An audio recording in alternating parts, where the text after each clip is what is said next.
Hola, soy Martin Liederman, cofundador de la organización One World, One Vision. Hace más de una década, mi socio y yo, durante una misión quirúrgica en Belice, fundamos One World, One Vision para formar a oftalmólogos locales y ampliar así nuestro alcance. Tuvimos éxito y desde entonces nuestra organización ha ido a múltiples países y ha demostrado el éxito de nuestras ideas. Añadimos anestesistas e intensivistas pediátricos a la misión para formar a los médicos locales y hacer más segura la experiencia quirúrgica de nuestros pacientes. Desde entonces comprendimos que el modelo un paciente, un estudiante y un cirujano, aunque exitoso, no podía ni de lejos satisfacer las necesidades. Hay decenas de millones de niños y adultos con estrabismo y ambliopía. Por lo tanto, hemos decidido apoyar y contactamos con el Dr. Bert Kushner para crear un curso en vídeo de estrabismo y ambliopía. Además, contratamos expertos del mundo entero. Estipulamos que el curso se tradujera a varios idiomas y que se distribuyera sin coste alguno en todo el mundo a los cirujanos oculares. Estamos agradecidos a nuestros antiguos pacientes que han contribuido económicamente a hacer realidad nuestro sueño. Estamos encantados de que el Dr. Kushner haya aceptado el reto. Esperamos que disfrute las conferencias y sean educativas para que las comparta con sus colegas y estudiantes. Así pues, sin más preámbulos, les presento al Dr. Bert Kushner.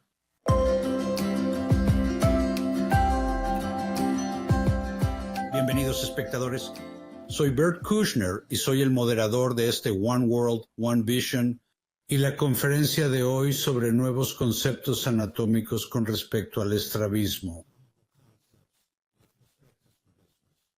Si hay nuevos espectadores en esta serie, me alegra tenerlos aquí. Si son antiguos espectadores, bienvenidos de nuevo. Hoy contamos con Joe Dimmer de la UCLA para presentar esta conferencia. Creo que Joe, más que nadie en nuestro campo, ha tomado conceptos científicos básicos, la mayoría de los cuales hizo las observaciones originales y los tradujo en aplicaciones prácticas que todos podemos usar en nuestro manejo del estrabismo. Creo que sus contribuciones han sido realmente monumentales.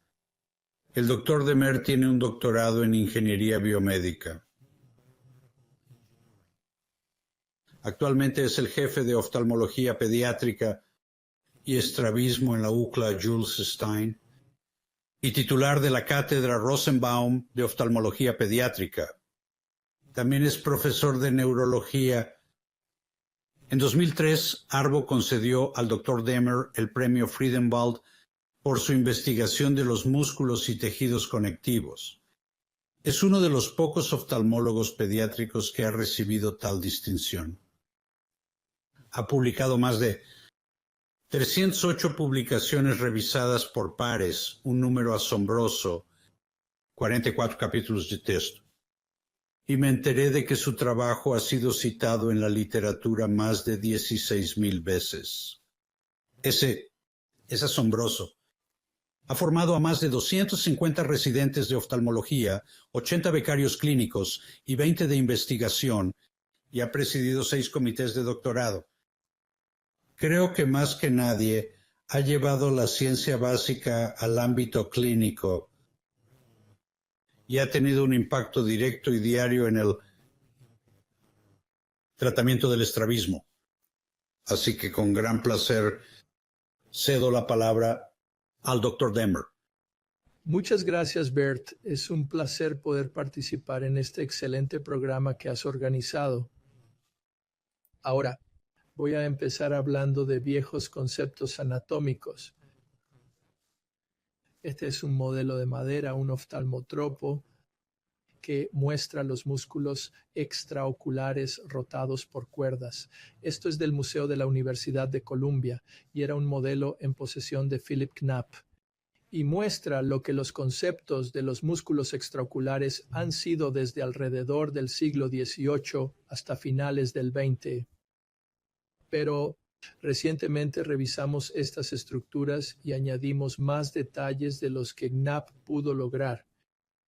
Repasemos ahora algunas de las acciones de los músculos extraoculares que son clásicas y siguen siendo correctas. La acción primaria del músculo recto medio es la adducción, rotación hacia la línea media. La acción primaria del músculo recto medio es la abducción, lo contrario, rotación alejándose de la línea media. La acción primaria del recto superior es la supraducción, elevando el ojo. La acción primaria del recto inferior es la infraducción, rotando el ojo hacia abajo. La acción primaria del oblicuo superior es la inicicloducción, es decir, girar el polo superior alrededor de la línea de visión hacia la línea media.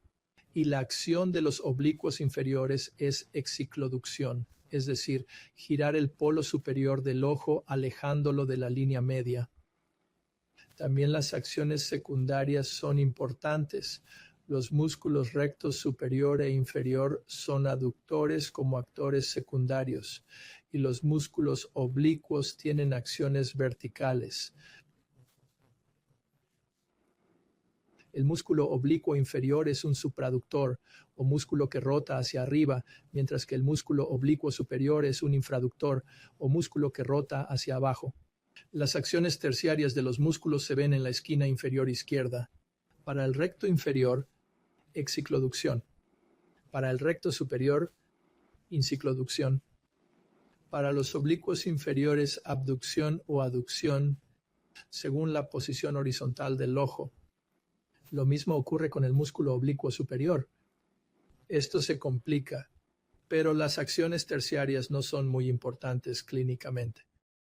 Recordemos que las acciones verticales de los músculos oblicuos son opuestas a sus nombres, y la razón es que se insertan posteriormente al ecuador del globo, moviendo la parte posterior del ojo en la dirección de su homónimo, y por lo tanto la parte frontal del ojo en la dirección opuesta. Y este modelo demuestra la trayectoria del músculo oblicuo superior, que tiene una inflexión de dirección en la tróclea, como si su origen funcional fuera anteronasal en lugar de en la órbita profunda en el anillo de Zinn, donde se originan todos los músculos rectos. El músculo oblicuo superior tiene una anatomía interesante a la que volveremos. Este es un espécimen que fue disecado con la ayuda de Robert Goldberg y varios otros en nuestro laboratorio y extirpado de un cadáver. Y aquí lo vemos dispuesto junto con la tróclea cartilaginosa. Ahora es posible deslizar la tróclea y quitarla. Y cuando se hace eso, puedes desenrollar el tendón del músculo oblicuo superior y encontrar que la estructura del músculo oblicuo superior es muy similar a un músculo recto con un tendón largo.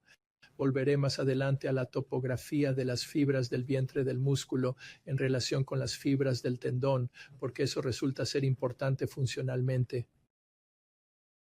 Esta es una demostración en un sujeto normal usando imágenes de resonancia magnética cuasi coronal con ponderación T1 en 5 posiciones de la mirada, mirada central en el centro, aducción a su izquierda, abducción a su derecha, mirada hacia arriba y mirada hacia abajo, infraducción en la parte inferior.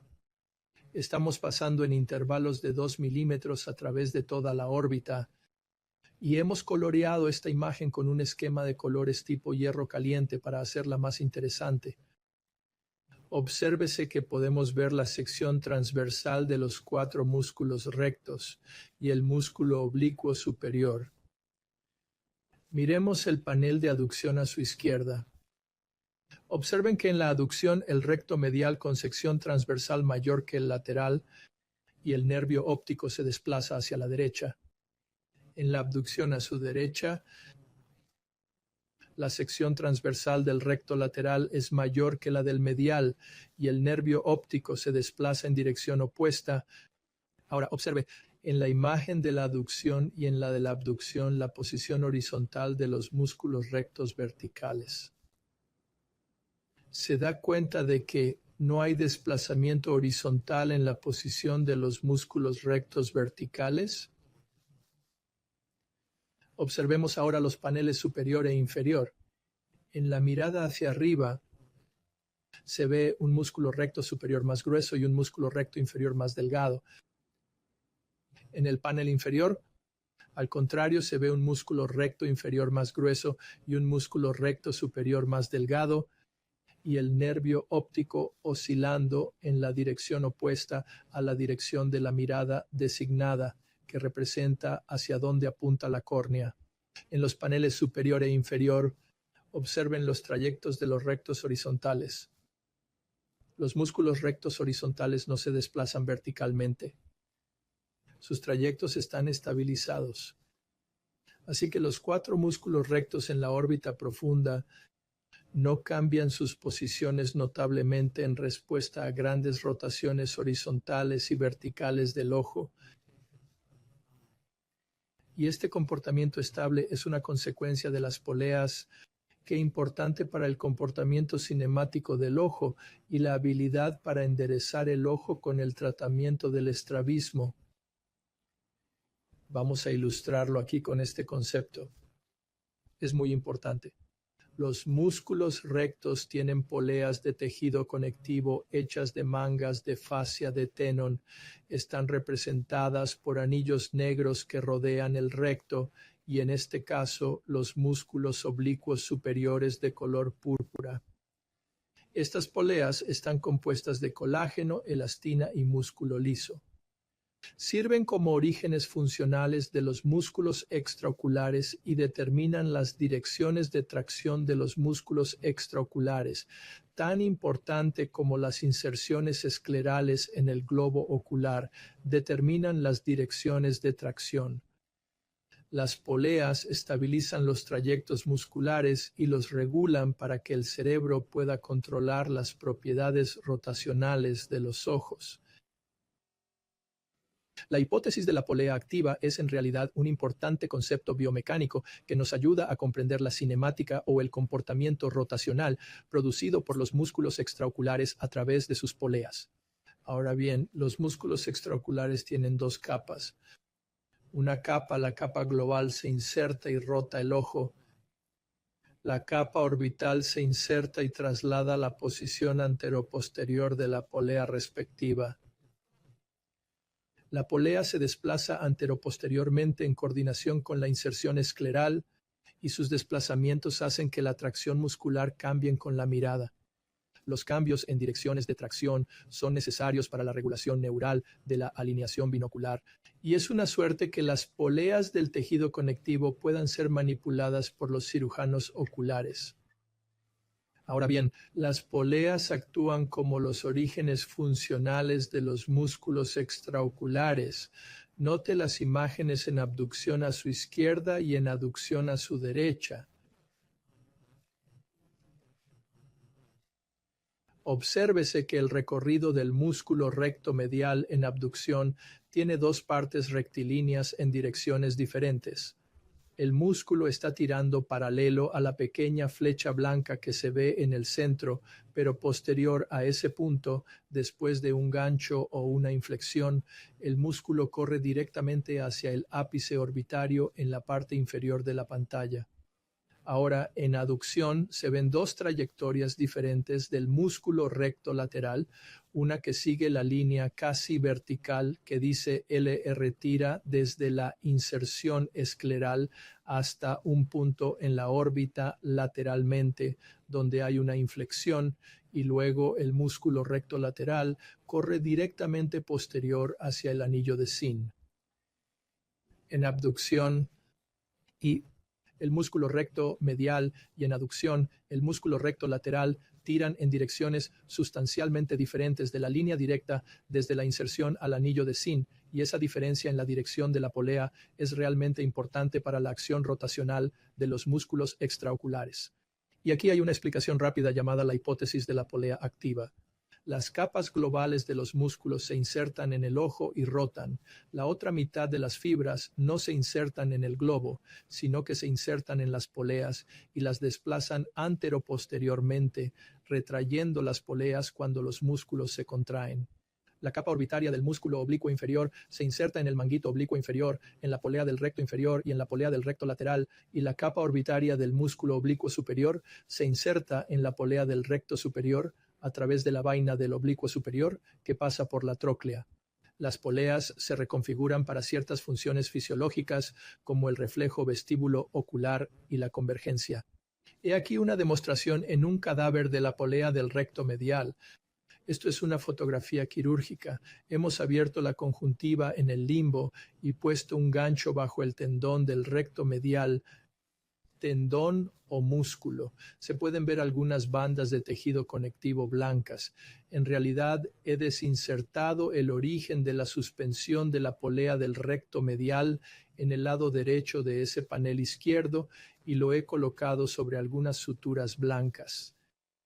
Ya hemos aplicado una tracción considerable a la polea y la hemos desgarrado, y se puede ver la apertura de la fascia de Tenon posterior a través de la cual el músculo pasa a la órbita profunda.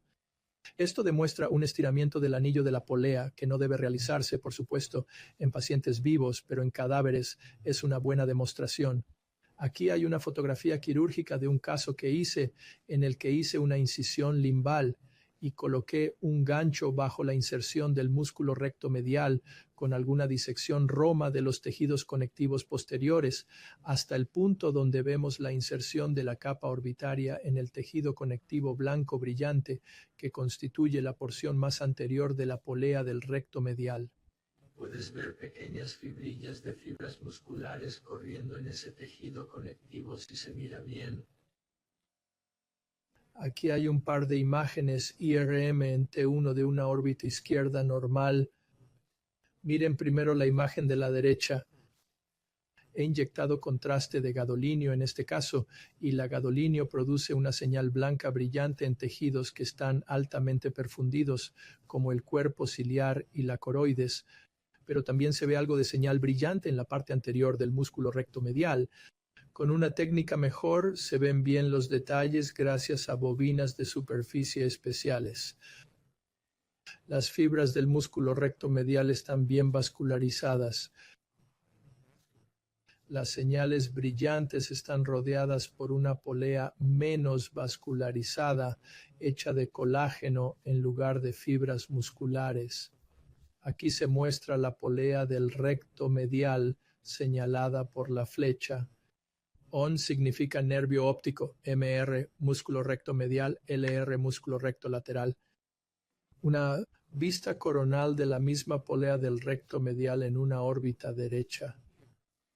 Una vez más, el contraste de gadolinio ilumina en la coroides y las fibras del recto medial en la polea, pero pueden ver que las fibras musculares del recto medial están rodeadas por un anillo o cerco de tejido oscuro que es el colágeno relativamente avascular de ese anillo de la polea del recto medial.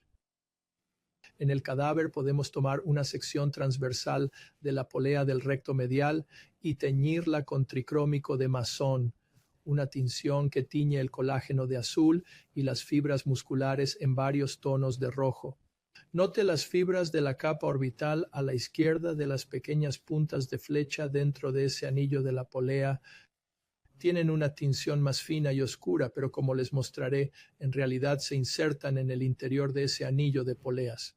Las fibras de la capa global a su derecha son más grandes y más brillantes, correrán a través de ella y finalmente harán la transición a las fibras tendinosas que se insertan en el ojo para rotarlo. Aquí hay una sección coronal de una órbita humana normal teñida con tricrómico de Masson, en la que el colágeno se tiñe de azul y las fibras musculares se tiñen de rojo. Se puede ver que el vítreo ha colapsado, produciendo un desprendimiento de retina artificioso. El azul de la esclerótica es evidente. Y podemos ver los 4 músculos rectos. A la izquierda tenemos el músculo recto medio. Abajo, el recto inferior y a su derecha, el músculo oblicuo inferior. En el extremo derecho está el músculo recto lateral y sobre él está el lóbulo orbitario de la glándula lagrimal. En la parte superior del globo están los músculos recto superior y elevador. Los 4 músculos rectos están insertados por anillos de colágeno azules. En el lado superior izquierdo hay una vaina alrededor de los músculos oblicuos inferior y superior. El músculo elevator del párpado superior es importante reconocer que no tiene polea. También hay algunos ligamentos o bandas de tejido conectivo que interconectan las 4 poleas del recto. El más importante está en la parte superior derecha, que es el ligamento de la banda LRSR. Más adelante hablaremos de ello. Aquí tenemos una RM coronal T1 de una órbita izquierda. Podemos ver el MR recto medial, LR recto lateral, IR es el músculo recto inferior, y notar con el gadolinio que ha sido inyectada, vemos resaltar las fibras musculares dentro de la polea del recto lateral. Los tejidos de la polea son negros porque son bastante avasculares. Pero observen la trayectoria del oblicuo inferior señalado IO. En la parte inferior izquierda del músculo oblicuo inferior hay una trayectoria en línea recta que se curva hacia el músculo recto inferior. Luego, el músculo oblicuo inferior se dirige en línea recta hasta su inserción en la esclerótica. Ese punto de inflexión es la polea del músculo oblicuo inferior y corresponde anatómicamente a la entrada de su nervio motor. Así que esa es la polea del oblicuo inferior. Ahora podemos demostrar la polea del oblicuo inferior fácilmente en la cirugía. Esta es una órbita izquierda desde la perspectiva de un cirujano con colmena conjuntiva abierta. Un gancho muscular se coloca debajo de la inserción del recto inferior. El músculo oblicuo inferior se desinserta y se une a las suturas ubicadas en el extremo izquierdo. Sigue el músculo hacia adelante para encontrar una banda blanca vertical, la polea del músculo oblicuo inferior, responsable de la inflexión en la resonancia magnética. En el video se muestra el caso de este músculo desinsertado corriendo a través de la polea sin importar la dirección. Las ubicaciones de las poleas de los músculos rectos son bastante estereotípicas entre individuos. Aquí vemos las coordenadas horizontales en el eje X y las coordenadas verticales en el eje Y de las 4 poleas del recto con el origen en el centro de la órbita.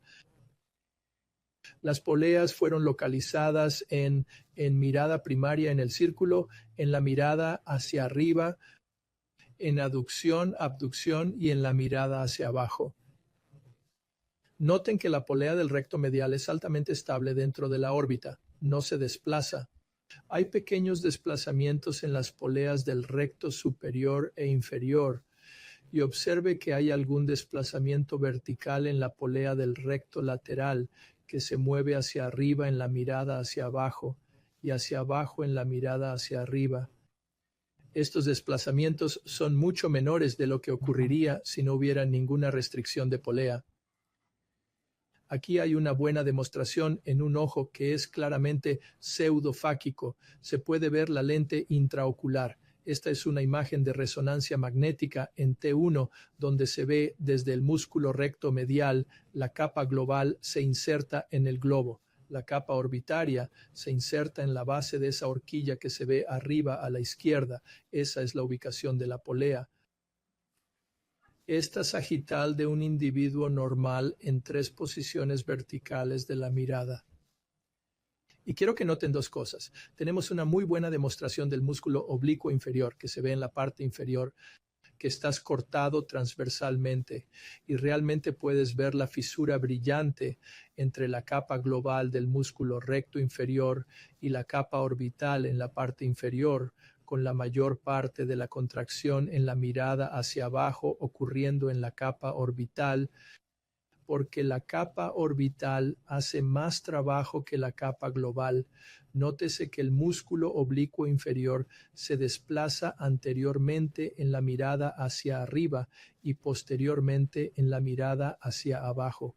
Así que el músculo recto inferior controla en gran medida la posición de la polea del oblicuo inferior, lo cual es una interacción interesante e importante. Incluso en ausencia de un ojo normal, las poleas tienen su efecto. Este es un caso en el que el ojo izquierdo fue enucleado por un melanoma maligno de coroides y sustituido por una esfera de hidroxiapatita coralina para mantener el volumen en la órbita.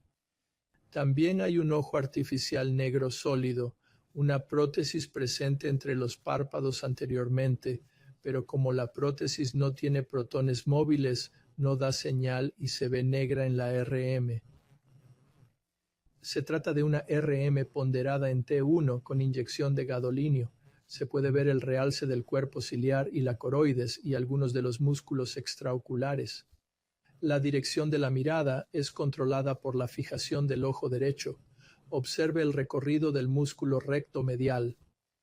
Pueden ver una inflexión aguda, casi de 90 grados en la trayectoria del músculo recto medial, que es normal posterior a la polea, pero luego corre de una manera casi horizontal hacia donde el tendón fue suturado quirúrgicamente a la superficie de ese implante coralino. Así que el efecto polea no requiere el globo. Esta es una micrografía transversal de un músculo recto medial humano en su polea teñida con tricrómico de masón, de modo que el colágeno se tiñe de azul y el músculo de púrpura, y el color de tinción de la capa orbital es un púrpura más oscuro que en la capa global. En la sección de 10 micras inmediatamente adyacente, hemos utilizado la tinción de Van Gison para la elastina para demostrar las microfibrillas elásticas negras que están particularmente concentradas en las poleas. La elastina tiene memoria y se localiza en tejidos que están sometidos a una gran tensión mecánica. El pequeño rectángulo es una región que vamos a ampliar y mirar a mayor aumento. Este es un recto medial teñido con tricrómico de masón. Los puntos rojos son miofibras individuales de la capa orbital que se están incrustando dentro de la superficie interna de la polea colágena. Y en la sección seriada adyacente están las microfibrillas de elastina actuando como pequeñas anclas o grapas para anclar las fibras de la capa orbitaria en la polea en un área que está reforzada para aceptar su unión muscular.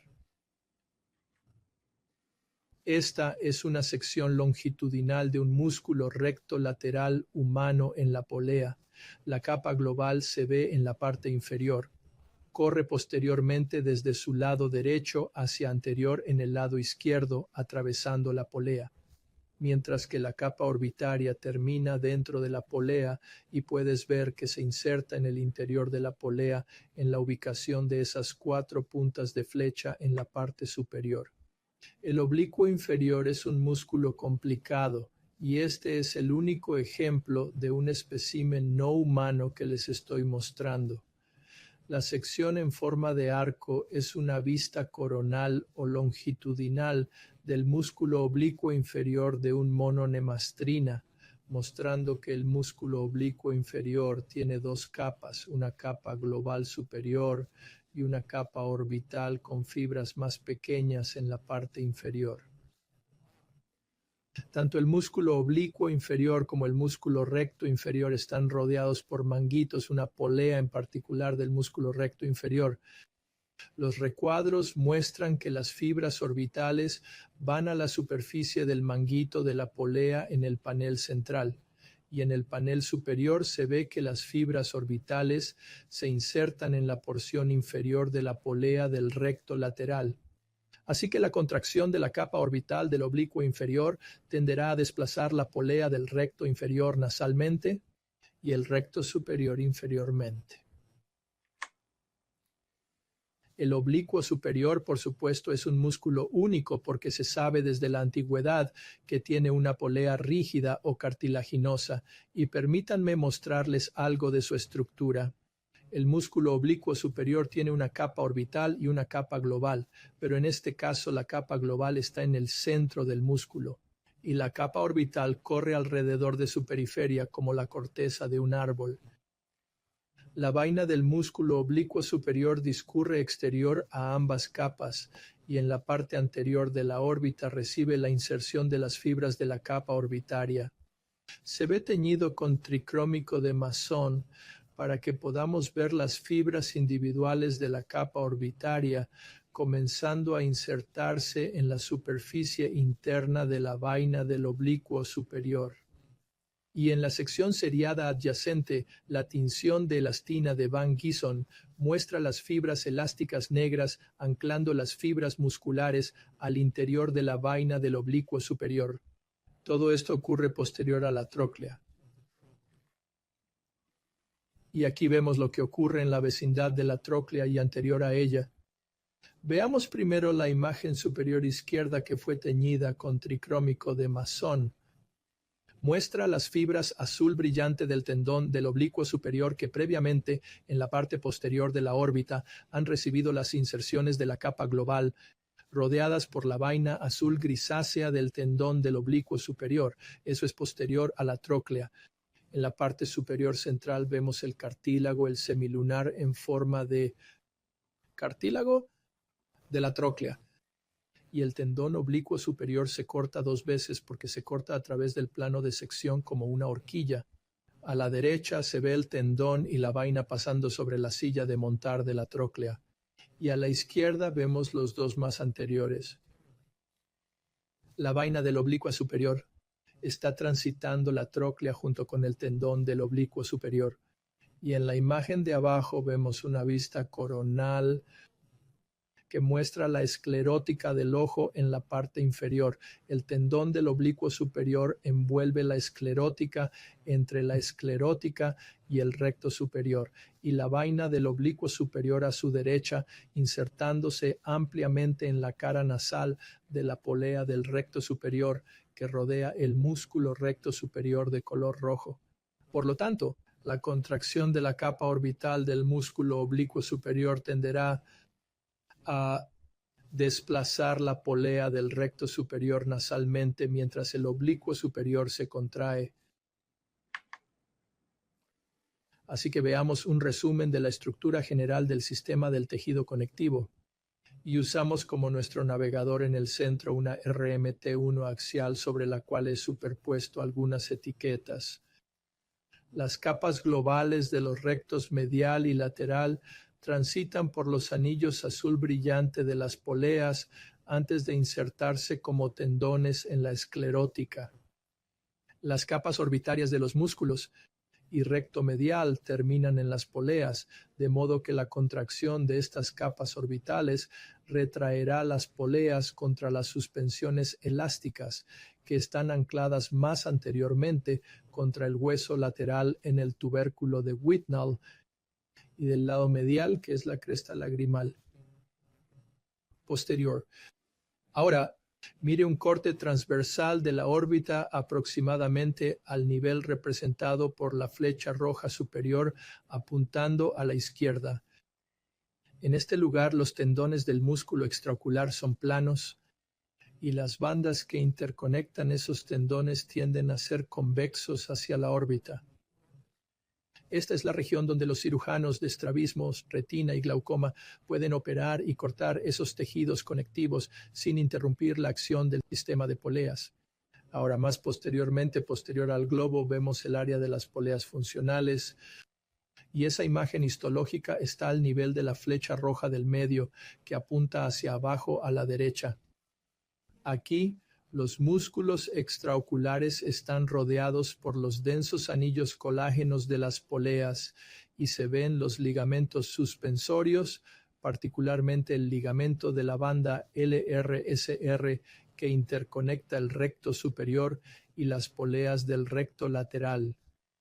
Esta es la localización del origen funcional, mecánicamente, de los músculos extraoculares que deriva de las poleas. En la parte inferior izquierda vemos una imagen histológica. La flecha roja inferior apunta hacia abajo a la izquierda. Solo aquí se ven los 4 músculos rectos y el músculo oblicuo superior exhibiendo ambas capas, orbitaria y global, porque la capa orbitaria termina en la polea y no se extiende anteriormente a ella. Obsérvese que no hay cono muscular. El cono muscular es una idea falsa que sigue apareciendo en muchos libros de texto de anatomía y oftalmología. No existe ningún cono o membrana que conecte los 4 músculos rectos. Lo único que hay en esa área son tejidos grasos, músculos, nervios y el ganglio ciliar en la órbita.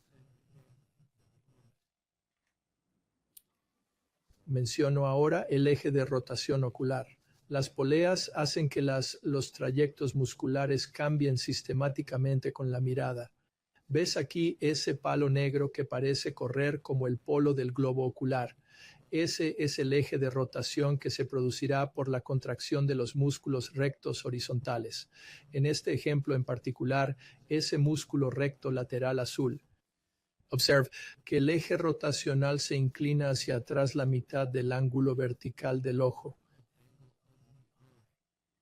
Ese comportamiento es significativo para el comportamiento cinemático adecuado del ojo y la capacidad del cerebro para controlar la alineación y la visión binocular. Así que aquí está el concepto aquí. Si la distancia de la polea al centro del globo es igual a la distancia del centro del globo a la inserción escleral, entonces se siguen las condiciones cinemáticas apropiadas. Y en este caso, el músculo recto lateral esquematizado va a rotar el ojo alrededor de ese eje vertical rojo cuando se contrae. Pero si el ojo mira hacia arriba en ángulo alfa, el criterio que debe cumplirse es que el eje de rotación necesita inclinarse hacia atrás por el ángulo alfa dividido por 2. Si el ojo mira hacia arriba 20 grados, el eje de rotación debe inclinarse hacia atrás 10 grados. Pues bien, basándonos en la trigonometría de ángulos pequeños, eso ocurrirá si la distancia d desde la polea al centro del globo es igual a d desde el centro del globo a la proyección de la inserción sobre esa línea horizontal. Este es un criterio que debe ser cumplido no solo por el músculo recto lateral, sino por todos los músculos extraoculares para permitir que el ojo sea controlable por el cerebro. Y aquí tenemos una demostración de que realmente sucede. Aquí una órbita derecha de un individuo normal de imágenes con resonancia magnética ponderada entre 1 o 2 posiciones diferentes de la mirada. En la columna derecha hay 30 grados de aducción donde tenemos una imagen axial cortada a través del medio de los músculos rectos horizontales y otra cortada a través de la trayectoria del músculo recto inferior. En 30 grados de aducción hay un desplazamiento de 11 grados en el trayecto del músculo recto inferior. Mire la columna de la izquierda. En 43 grados de abducción hay una inflexión en la polea del músculo recto inferior de 47 grados. Así que hay un cambio neto de 36 grados. En la trayectoria del músculo recto inferior sucede un cambio de mirada de 73 grados. 36 son aproximadamente la mitad de ese cambio. Esta es solo una ilustración de cómo las poleas implementan la regla del medio ángulo de forma mágica. Ahora bien, funciona en solo 2 diferentes posiciones de la mirada, pero si queremos mantener la distancia entre la polea y el centro del globo igual a la distancia del centro del globo a la inserción cuando el ojo se mueve, entonces las poleas necesitan moverse en relación a la órbita. Necesitan, por así decirlo, volar en formación con las inserciones sin estar unidas al globo en absoluto. La contracción de la capa orbitaria retrae la polea del recto medial y permite que la polea del recto lateral se desplace elásticamente hacia adelante para mantener su relación con el centro del globo ocular a la inserción escleral. Y eso permite que el comportamiento del ojo sea controlable por el cerebro Las poleas tienen que moverse hacia adelante y hacia atrás en la órbita, y es por eso que sus capas orbitales se desarrollan. Aquí tenemos un ejemplo en este esquema de Christian Kea, donde la polea del recto lateral se está retrayendo posteriormente a medida que el ojo se abduce para que la distancia desde la inserción escleral, esa pequeña X, se mantenga constante en relación a la localización de la polea. La polea del oblicuo inferior, sin embargo, tiene que moverse diferente. Para mantener su comportamiento de medio ángulo, la polea del oblicuo inferior necesita moverse solo la mitad de la distancia de la polea del recto inferior, como se ve aquí. Vea la banda amarilla y la banda verde para el recto inferior cuando el ojo mira hacia arriba. El oblicuo superior, por lo tanto, es un caso especial porque su polea es rígida. En la vista axial que se ve a la izquierda, se ve ese gran reflejo en la tróclea esquematizado TR. Y en la vista coronal se puede ver la troclea TR, y a la derecha de la troclea el tendón se vuelve delgado y en última instancia difícil de distinguir por imágenes como esta de la superficie de la esclerótica, que tiene una señal idéntica. Esta es una vista coronal, entonces, que resume lo que les dije un poco antes sobre la interacción entre la contracción del músculo oblicuo inferior y la posición de las poleas verticales del recto. De nuevo tenemos las coordenadas horizontales en el eje X, las coordenadas verticales en el eje y de las 4 poleas del recto. Nótese que en mirada ascendente la polea del recto lateral se desplaza hacia abajo y en infraducción, mirada hacia abajo, la polea del recto lateral se desplaza hacia arriba. Y eso es porque el músculo oblicuo inferior se contrae en la mirada hacia arriba y se acopla a través de su capa orbital a la polea del recto lateral. De forma similar, la polea del recto inferior se desplaza nasalmente en la mirada hacia arriba en supraducción y temporalmente en infraducción. Así que para resumir las cosas importantes que te he dicho, cada uno de los músculos extraoculares tiene 2 capas. Una capa global, que rota el ojo porque se inserta directamente en el ojo. Una capa orbital que manipula la posición de las poleas de los músculos extraoculares. Las poleas significativas están en la parte inferior derecha. Son posteriores al globo y consisten en círculos de colágeno, elastina y músculo liso, y estos círculos de poleas están soportados por bandas de tejido conectivo. Una particularmente importante es el ligamento de la banda LRSR entre los músculos recto superior y recto lateral. Los músculos oblicuos se insertan en las poleas de los rectos creando una interacción similar a los cardanes anidados. Estos son suspensiones de esferas o rotaciones. Los 4 músculos rectos se consideran el cardán interno de los rectos, que gira de la manera correspondiente a las flechas amarillas por la acción de los músculos extraoculares oblicuos.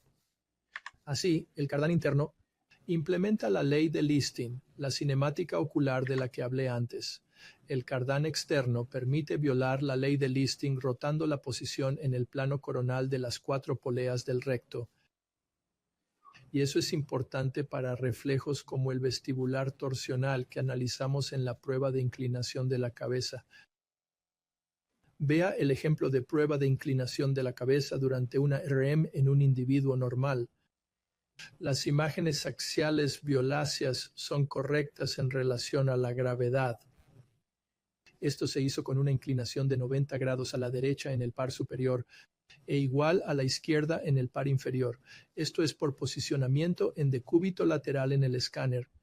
Las imágenes mapeadas por calor que se ven en amarillo, naranja y negro han sido rotadas para comparación y se han obtenido a nivel anteroposterior de las poleas de los rectos, y voy a dibujar líneas a través del centro de las 4 poleas del recto, desde la lateral a la medial y desde la inferior a la superior, para que puedas apreciar mejor el efecto de la gravedad en la localización de las poleas. Observen en la órbita derecha que se ve en la columna izquierda, la polea del recto lateral supera a la del recto medial, pero baja en la inclinación izquierda. El recto superior acompaña al inferior en la inclinación derecha y temporalmente lo sobrepasa en la izquierda. Las poleas del recto giran en respuesta a la inclinación de la cabeza alrededor de la línea de visión. Ahora, al examinar 19 órbitas de individuos normales, podemos mirar las coordenadas de las poleas en el eje X, las coordenadas verticales de las poleas en el eje Y, y podemos ver esa contrarrotación sistemática de la ubicación de las poleas en respuesta a esta inclinación normal de la cabeza. Este es un reflejo vestíbulo ocular de torsión y es implementado por los músculos oblicuos. Cuando miramos la transversal del inferior, que es un buen marcador de su contractilidad, el oblicuo inferior cambia de una sección transversal más pequeña a una más grande durante ese balanceo ocular contrario. Y el músculo oblicuo superior también está activo. Note en la parte superior. Con el lado ipsilateral hacia abajo, el oblicuo superior es mayor que con el lado contralateral hacia abajo. La convergencia es otra situación donde tenemos reposicionamiento torsional de los músculos extraoculares.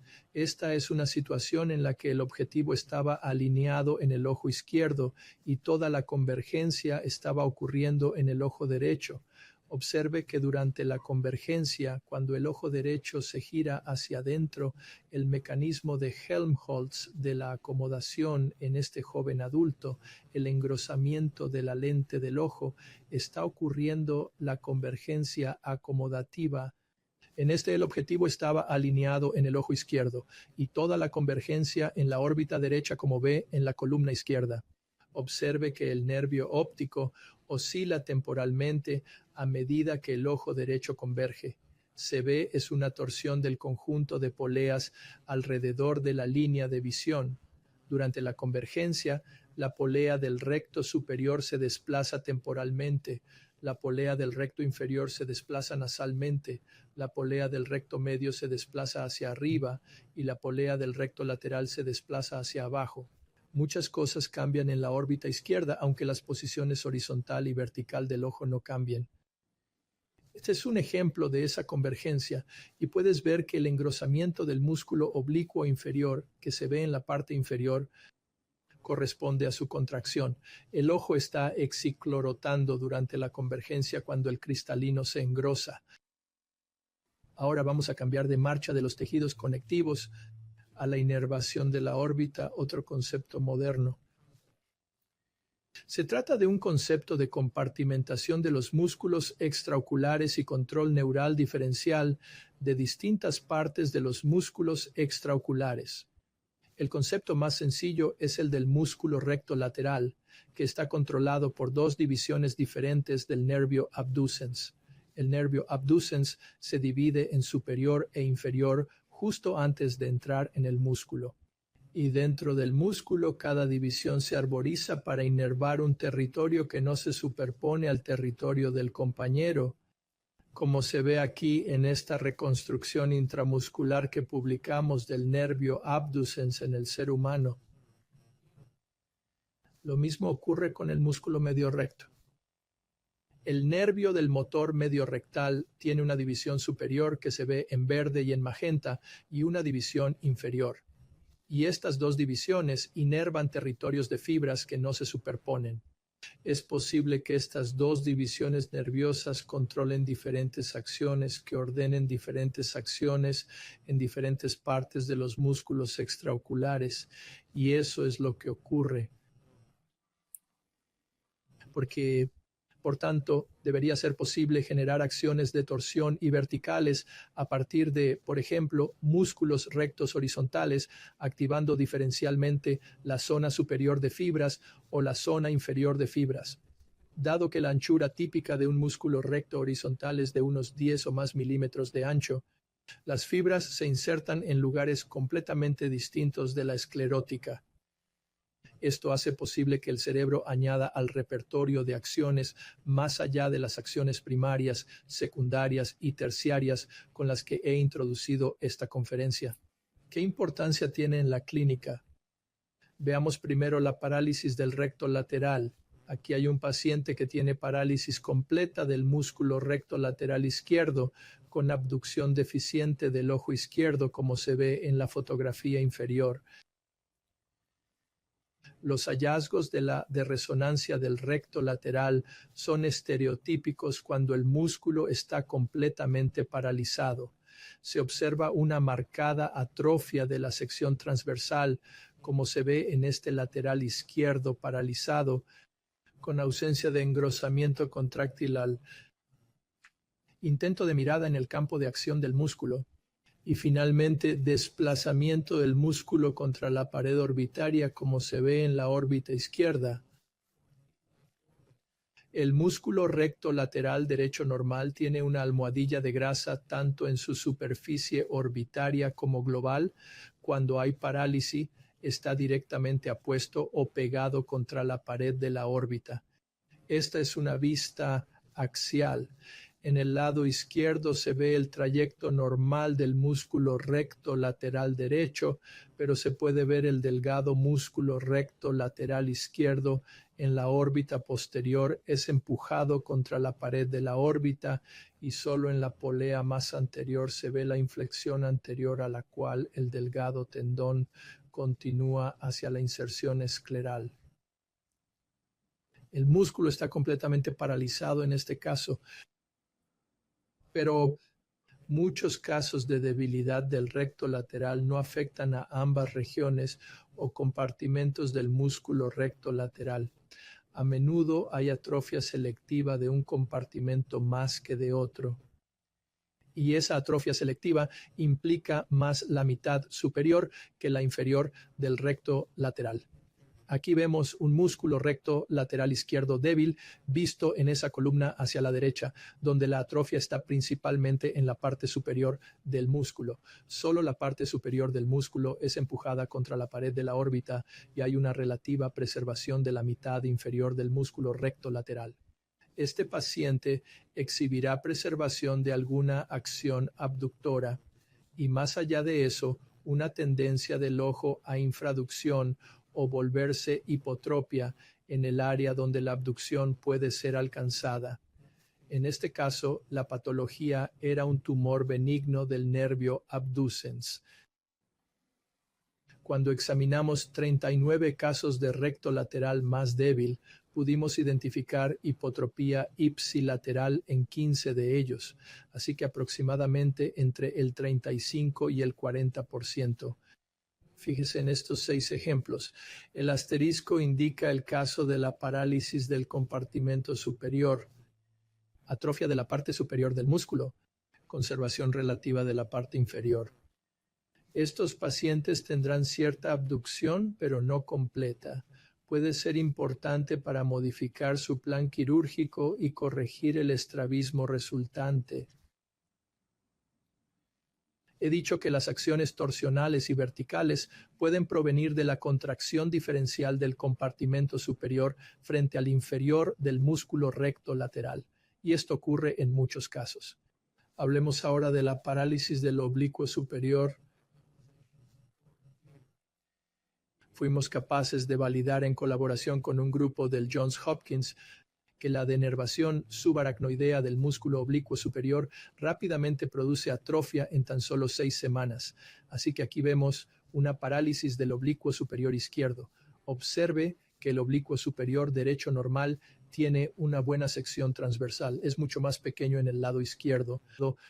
Pero como este es un animal de experimento, pude hacer un examen histológico y en este caso el oblicuo superior no inervado muestra una reducción de 50% en la sección transversal, salvando relativamente las fibras de la capa orbital del músculo oblicuo superior. Así que la atrofia del oblicuo superior es un hallazgo muy fiable y de rápido desarrollo en la parálisis del oblicuo superior. La compartimentación complica la mezcla porque el compartimento medial del oblicuo superior es contiguo a las fibras que se insertan cerca del ecuador del globo y en posición primaria, por lo que tienen una acción incicloductora o de intorsión. Las fibras laterales son contiguas al tendón y se insertan posterior al globo y tienen principalmente una acción infraductora en la mirada central. El troclear en el ser humano tiene dos divisiones, una medial y otra lateral, cuyas arborizaciones intramusculares reconstruidas aquí no se solapan. Así que el cerebro tiene la posibilidad de activar selectivamente las fibras de torsión frente a las de acción vertical del músculo oblicuo superior. Aquí de nuevo una disección de la órbita, después de destechar el hueso y exponer el oblicuo superior. Podemos ver que el vientre medial del músculo oblicuo superior ha sido marcado con suturas oscuras. Vemos la tróclea y el tendón reflejo correr posteriormente a la inserción con las fibras anteriores, que están marcadas con una sutura negra, y las fibras posteriores marcadas con una sutura blanca. Como mostré antes, se puede resecar esto en bloque manteniendo su polaridad y quitar la tróclea. Y vemos aquí que las fibras del vientre medial del músculo son contiguas a las fibras que se insertan anteriormente cerca del ecuador del globo para una acción en ciclotocersora. Las fibras del vientre lateral se insertan posteriormente y predominantemente producen una acción vertical. Por lo tanto, es posible que el cerebro pueda activar componentes torsionales y verticales de los oblicuos superiores, pero esa no es la más complicada consecuencia de esta nueva anatomía. Algunas involucran el diagnóstico clínico de la parálisis del oblicuo superior y la parálisis enmascarada. En estos coronales superiores A y B vemos parálisis del oblicuo superior real, donde en el panel A vemos en un corte transversal el nudo residual del músculo oblicuo superior y en el panel B, en la órbita izquierda, vemos un bonito corte transversal robusto del músculo oblicuo superior. Vea las medidas de alineación del cover test con prismas en el C. Hay una hipertrofia derecha como era de esperar. El ojo derecho está más alto que el izquierdo. Esa hipertrofia aumenta en la mirada izquierda porque la acción vertical del músculo oblicuo superior es mayor en aducción. La hipertrofia es mayor en la mirada hacia abajo porque la mirada hacia abajo es el campo de acción del oblicuo superior. Y con la inclinación de la cabeza hacia la derecha, la hipertrofia es de 25 dioptrías prismáticos y solo de 2 en izquierda. Esto da una prueba positiva de Park-Bielchowski interpretada para parálisis del oblicuo superior y en este caso la interpretación es bastante correcta. Pero tenemos una joven de exactamente la misma edad vista abajo, en la que tanto la derecha, visto en el panel D, y el izquierdo, visto en panel E, los cortes transversales del oblicuo superior son normales y el oblicuo superior se contrae al mirar abajo. En esta situación también hay una hipertrofia derecha de 12 dioptrías prismáticas que disminuye en la mirada hacia la derecha y aumenta a 16 en la mirada izquierda y también aumenta en la mirada hacia abajo. La hipertrofia es de 12 dioptrías en la inclinación derecha y de 6 dioptrías en izquierda. Este caso también cumple los 3 pasos de Park-Bielchowski y, sin embargo, objetivamente no hay anormalidad del músculo oblicuo superior. Denominamos a esta situación parálisis del oblicuo superior enmascarada. Ahora es posible correlacionar la contractilidad del músculo oblicuo superior con su sección transversal en la mirada central y definida como el cambio en la sección transversal máxima del músculo oblicuo superior de la mirada hacia arriba a la mirada hacia abajo en la que se contrae y es mayor. Así que los controles normales caerán cerca del lado derecho del eje de la sección transversal del oblicuo superior y cerca de la parte superior del eje vertical, siendo el engrosamiento contráctil. Los círculos son el comportamiento del oblicuo superior contralateral a una parálisis del oblicuo superior ipsilateral. Ese es el lado normal y note la superposición a la distribución normal en la parte superior derecha.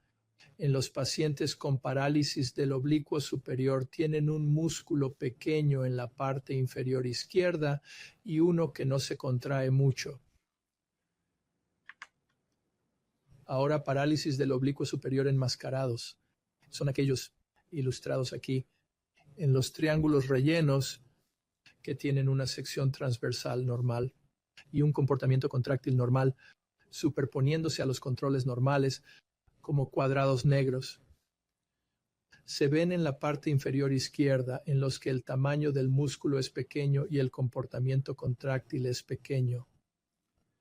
El punto de aprendizaje aquí es que una prueba de 3 pasos positiva por sí sola no garantiza que se tenga alguna deficiencia de la función del músculo oblicuo superior, porque muchos otros factores podrían estar contribuyendo a la alineación. Hablemos un poco del estrabismo de patrón aquí porque lo vemos frecuentemente en niños pequeños y a menudo está relacionado con la anatomía de la órbita. Aquí hay un caso de estrabismo congénito con patrón A.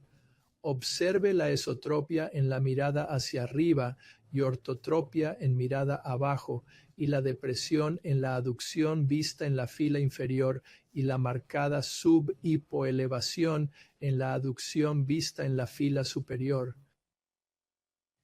Cuando se toma una imagen en el plano coronal a nivel de las poleas, vemos el ligamento de la banda LRSR está intacto, pero que la polea del recto lateral es superior a la polea del recto medial en ambas órbitas y la polea del recto superior es nasal a la polea del recto inferior en ambas órbitas. ¿Cuál es la consecuencia? Bueno, el músculo recto medial actúa como infraductor en la aducción y el recto lateral como supraductor en la abducción.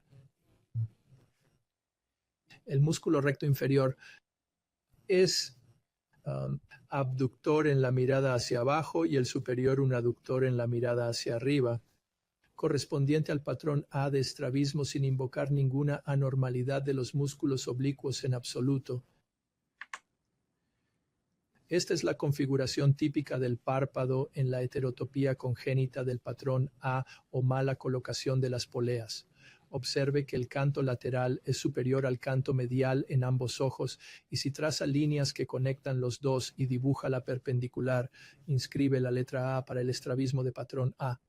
A la inversa, la heterotopia de polea con patrón B se ilustra aquí con una marcada hiperelevación de los ojos en la aducción y depresión de los ojos en la aducción, asociado con un estrabismo de patrón típicamente V. Así que aquí tenemos imágenes a nivel de las poleas si dibujamos líneas a través del centro de las poleas horizontales del recto medio. Ves aquí que la polea del recto medial es superior a la polea del recto lateral en ambas órbitas. Y la polea del recto superior es temporal a la polea del recto inferior en ambas órbitas. De modo que en la aducción el recto medial actúa como elevador y en la abducción el recto lateral actúa como depresor. El recto superior es abductor en la mirada hacia arriba y el músculo recto inferior es aductor de los ojos en la mirada hacia abajo, dando lugar al patrón en B sin invocar necesariamente ninguna anormalidad del músculo oblicuo. ¿Hay correlación de las configuraciones de párpados? Si se traza una línea entre los cantos superior e inferior y luego se traza su perpendicular, se inscribe la letra V, que frecuentemente se correlaciona con el patrón de esotropía en IB, en estos casos de heterotopía de polea. En este ejemplo, ambas órbitas están extremadamente exciclorotadas, produciendo un patrón en B muy grande que no respondió en absoluto a la cirugía del músculo oblicuo inferior. No todas las anomalías de las poleas son congénitas. Una forma muy común se produce como resultado de la degeneración relacionada con la edad de la banda LRSR, que está intacto en estas muestras histológicas coronales de órbitas humanas a los 17 meses y 4 años de edad. Pero a los 57 y 93 años de edad, las bandas se han vuelto delgadas, ujoto, y podemos ver que en relación con el centro del globo, la polea del recto lateral se desplaza progresivamente inferior a la línea amarilla, haciendo al músculo recto lateral un infraductor, así como un abductor. Debido a este hundimiento hacia abajo de los músculos rectos, esto ha sido llamado el sagging eye syndrome, el síndrome del ojo caído. ¿Hay evidencia clínica? La evidencia clínica es usualmente lo suficientemente buena para hacer el diagnóstico. Típicamente vemos a un paciente mayor de 40 años con antecedentes de blefaroplastia o blefoptosis. No es que esas cirugías lo causen, sino que suelen ser necesarias debido a la flacidez anexal del paciente. Suelen tener bolsas en los párpados, párpados laxos, y tienen un pliegue del párpado superior elevado o un defecto prominente del surco superior. La resonancia muestra degeneración relacionada con la edad de la banda LRSR. Este es un individuo joven con una banda LRSR robusta. Aquí vemos un individuo mayor ortópico en el que se ha adelgazado y el recto lateral se ha desplazado un poco hacia abajo. Y aquí vemos un individuo mayor con una banda LRSR rota que ha desarrollado estrabismo. Si el hundimiento del recto lateral ocurre de manera bilateralmente simétrica, el paciente es propenso a mostrar esotropia por parálisis de divergencia. Aquí vemos estas imágenes coronales de resonancia magnética. La línea verde pasa a través del centro de la polea del recto medio. Observen que la sección transversal del recto lateral se ha desplazado en ambas órbitas de modo que su parte superior está justo besando esa línea verde y la banda LRSR está rota. Las consecuencias verticales se cancelarán, pero parte de la acción de abducción de cada músculo recto lateral se ha perdido, llevando a esotropía de distancia. Si esto ocurre asimétricamente, se producirá un estrabismo ciclovertical solo o junto con esotropía. Note aquí, la línea verde a través del centro del músculo recto medial también incorpora el recto lateral en el lado derecho. El ligamento LRSR está degenerado bilateralmente, pero el hundimiento del músculo recto lateral es mayor en la órbita izquierda, y existe una inclinación de 45 grados en el trayecto del tendón. Esto resulta en hipotropía izquierda y exciclotropía, con mayor exciclotropía en el lado del ojo inferior en el síndrome del ojo caído. Se puede reconocer la evidencia clínica de esto. Frecuentemente hay desinserción del tendón elevador del tarso con defecto del surco superior y ptosis, pliegue del párpado alto y blefaroptosis. El sagging eye syndrome debe distinguirse del heavy eye syndrome. El síndrome del ojo pesado es un síndrome de abducción y elevación limitadas en el contexto de una miopía axial alta. Por lo tanto, habrá hipotropía y esotropía, pero una limitación significativa a la abducción. Como se ve aquí, no hay abducción del ojo izquierdo más allá de la mirada central y el paciente realmente no puede mirar hacia arriba, especialmente con el ojo derecho. La RM cuasi coronal que se ve abajo muestra la razón. El músculo recto lateral se ha desplazado inferiormente al globo, quedando casi paralelo a la trayectoria del músculo recto inferior, mientras que el globo se ha desplazado supratemporalmente en la órbita. El síndrome del ojo pesado debe reconocerse porque no responde muy bien a la cirugía convencional del estrabismo. Aquí hay un ejemplo del síndrome del ojo pesado con RM coronal, comenzando en la órbita profunda en la parte superior izquierda y continuando de izquierda a derecha y de arriba a abajo, más anteriormente en la órbita.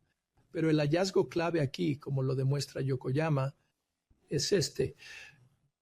Una línea que conecta la polea del recto superior con el centro del globo, y de ahí desde el centro del globo al músculo recto lateral inscribirá un ángulo mucho mayor de 90 grados, típicamente alrededor de 120 grados, y el tendón del músculo recto lateral está abrazando la superficie del globo sin ninguna brecha. Esto es típico del sagging eye syndrome. En este síndrome observamos dos diferencias. En primer lugar, una línea que conecta la polea del recto superior con el centro del globo, formando un ángulo de 90 grados con el recto lateral. Es un ángulo cerrado. Y también hay una brecha de grasa entre el músculo recto lateral y la superficie del globo, por lo que el músculo recto lateral no está abrazando el globo. Esto es típico del síndrome del ojo caído, que responde bien a la cirugía convencional del estrabismo, como el retroceso del recto medio. Permítanme resumir la diferencia entre el ojo pesado y el síndrome del ojo caído. El ejemplo fotográfico es un paciente con miopía extrema, con ojo pesado. El síndrome del ojo caído puede ocurrir con o sin miopía axial. Hay un desplazamiento infratemporal del recto lateral, un desplazamiento temporal del músculo recto inferior. No hay desplazamiento del recto superior y el recto lateral está desplazado o lejos del globo. El síndrome del ojo pesado aquí se asocia a una alta miopía axial de 30 milímetros de longitud axial con un desplazamiento infranasal del músculo recto lateral, desplazamiento nasal del recto inferior, desplazamiento infranasal del recto lateral abrazando el globo y, a menudo, un desplazamiento supratemporal de todo el globo en relación con el cono muscular. Muchas gracias por su atención. Increíble. Estoy seguro de que esta es una conferencia que la gente no solo disfrutará escuchando la primera vez, sino que hay tanta información práctica en ella. Creo que la gente va a escucharla una y otra vez. Sus aportaciones son realmente asombrosas. Tengo dos preguntas para usted, si me lo permite. En el curso, digamos, de un promedio, si hay tal cosa, semana de funcionamiento o mes para usted, ¿qué porcentaje de sus casos ahora está haciendo cosas que no sean retrocesos o resecciones o quizás transposiciones? ¿Con qué frecuencia estás realmente operando en las poleas? Ya sabes, Bert, probablemente no tan a menudo, porque en la mitad de mis casos ahora son estos adultos mayores con síndrome de ojo caído y donde las poleas están cayendo a pedazos. ¿Ves? Me gusta alejarme de ellas. Así que he ido más y más a las operaciones bajo anestesia tópica, cosas mínimamente invasivas, y me parece que es valioso entender lo que son las poleas, lo que hacen, pero difícil cambiarlas. Pensaba que podríamos corregir estos grandes patrones A y B moviendo las trayectorias musculares. Las poleas son difíciles de mover en la cirugía convencional del estrabismo. Con cirugía orbital podemos hacer algo con ellas. Yo hago fijación posterior de poleas, tal vez una vez cada 2 semanas, poniendo una sutura desde el vientre del músculo a la polea. Eso lo hago bastante a menudo. Considero estas operaciones de fijación posterior como operaciones de polea porque desplazan la polea, aunque usted no tienes que entender eso para obtener un buen efecto. Puedes razonar diferente y hacer bien la operación. Pero cuando hago transposiciones ahora no desinserto el músculo, solo vuelvo y suturo el vientre del músculo donde quiero que esté en el ecuador. Como el procedimiento Nishida, exactamente. El procedimiento Nishida o el Nishida modificado. Así que estoy haciendo eso y supongo que no he mirado si eso mueve la polea, pero con Art Rosenbaum hace años y años miramos los cambios de posición de la polea después de una transposición de tendón con aumento de Alan Scott. Tiene que ser similar a eso porque las suturas posteriores se colocan más o menos en la misma zona. Así que no hago directamente cirugía solo en la polea. He estado haciendo algo de miopexia ecuatorial. Robert Clark habló de eso, pero encontré que era bastante impredecible. Así que hago una cirugía menos innovadora basada en poleas de lo que pensé que iba a hacer. La otra pregunta que tengo está relacionada con las observaciones sobre la inervación compartimental. Con los procedimientos de inclinación para patrones o de discrepancia lejos, cerca, se da la interesante paradoja de que la gente lo aborda de maneras exactamente opuestas y quizás obtenga buenos resultados. Por ejemplo, para una esotropía en B, el procedimiento de inclinación original hubiera sido el polo superior del recto medial más atrás que el polo inferior, y eso está basado en una explicación biomecánica. Reciente muchas personas están haciendo lo contrario, están inclinando el polo inferior más atrás para un ET en B. Se dijo, bueno, ¿puede la inervación compartimental explicar eso? Se ha demostrado que es el inferior en el recto medial se inerva más en la mirada hacia abajo que hacia arriba y de forma similar más de cerca que de lejos.